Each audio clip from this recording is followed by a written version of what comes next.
Hey guys, welcome back to the channel. Now in this video, we are going to be jumping back into the FRS drift build for the 2025 season.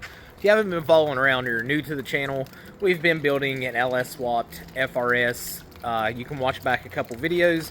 I did most of it off camera just because I didn't film. I hadn't uploaded a video to YouTube in quite some time, but if you can see, we've been kind of consistent and we're going to try to keep that with 2 to 3 videos a week. Monday, Wednesday, Friday is going to be the upload dates, so hopefully I can stay with that. We've got a couple videos in the pipeline. It's already ready to go.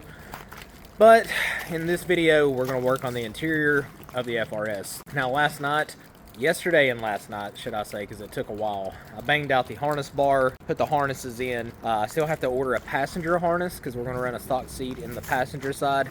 I took the NRG Prisma off of my sim rig and put it in the car. So as soon as I find out what kind of color scheme we're going to run on that car, I'm going to order new seats for it. But for the time being, in the shakedown test at SMP, that'll be just fine. Like I said, in this video, I'm going to show you how we installed the harness bar. Used a universal one that my buddy actually used, and he actually smacked the wall and it held up really well, so I trust this one. Eventually the car will get a cage. I'm not a real big fan of harness bars, but for the time being, that's what we're going to use. Let's do a quick snow check since we're out here. It is all starting to melt off, so the cars are almost free. I sprayed off the daily that I don't even think I showed to the channel, except for that garage overview video. But 2018 Civic Sport with some goodies done to it: Mugen wing, Mugen mirrors, roto wheels, lowered SI brake conversion. Got the side-by-side over there that we're going to do some off-road content on. The CTSV is finally unthawed, and then we got the E36 backup drift card, the 240 that is going to get the JZ and get this SR20 stuff out of it, and then the Midnight Purple 370Z that needs a battery in a bad way. So guys, let's hop in the garage and let me get you up to date on what we did on the interior, and then we'll dive into what little project we're going to do today, because I've not felt the best. Did not want to film a video, but we need to keep pumping the content out. So guys, like I said, we got the blue Prisma in. We're going to run a stock passenger seat for now. Harness bar, 49-inch harness bar mounted down here. I wanted to put this in without gutting the interior, so we did have to trim around these. And I used a hole saw and actually welded a stud to the chassis to mount that to, so it is crazy, crazy strong and does not budge. So the little project we're going to do today, since I am feeling bad, I actually found on TEMU of all places a little bit of a remedy for the handbrake.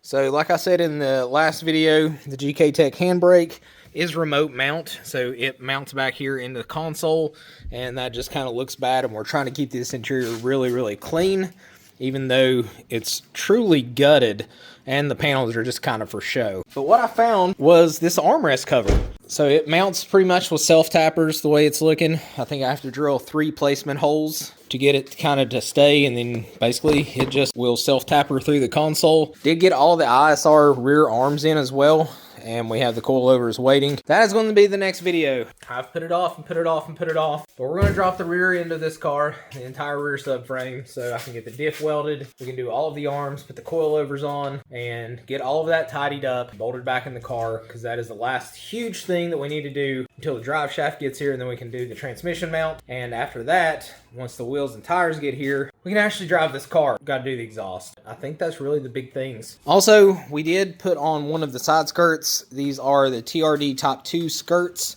Worked out really well. And another thing we did were these hood pins. I will do a separate video on these, a short video, just because these were kind of, I would say probably like a 7 out of 10 difficulty, just because of how the ergonomics of this car work. It was kind of hard to get those to fit right. Pop this console on and get this buttoned up. Like I said, not a very exciting video today at all, just because I do feel so bad. But I just wanted to give you an update on everything that we have got done and get this cover bolted in and get the interior kind of tidied up. So we've got our 3 little guide marks here, here, and here.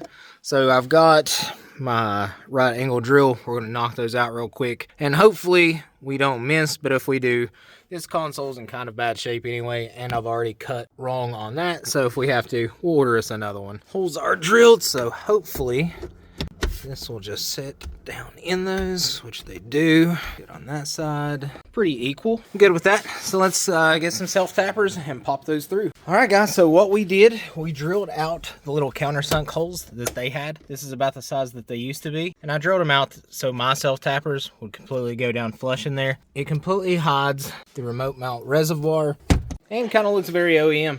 I did take the passenger seat out just so I could have more room over there. But as you can see, it definitely cleans up the interior a little bit. Kind of gives it that OEM plus feeling. Pretty satisfied with it. Had a bunch of TEMU credit, so that was actually free. It's a win-win. So guys, that's going to be it for this video. Just kind of wanted to give you a heads up on what had been going on. Do a short little video today installing not really something I would call a modification, but more of just an aesthetic thing to kind of clean up the interior. Because like I said, even though the car is completely gutted, I do want it to feel very OEM and kind of very clean. I don't like gutted interiors unless we're going to do full-blown race car, and I'm going to try to keep this street looking as I can. So guys, if you like the build so far, hit that big thumbs up button, subscribe to the channel if you haven't. We will dive into hopefully an overview on the 240, or maybe an overview on the E36 in the next video, since everything is kind of starting to thaw out and all of the snow is starting to melt. I'll push the 240 up, give you an overview. The E36 does drive. My buddy Aaron is going to be driving that, I believe, whenever I'm testing this, so I'll have both of my cars there luckily, so heaven forbid something happens to the FRS, at least I can get a couple laps in the E36, which kind of dope.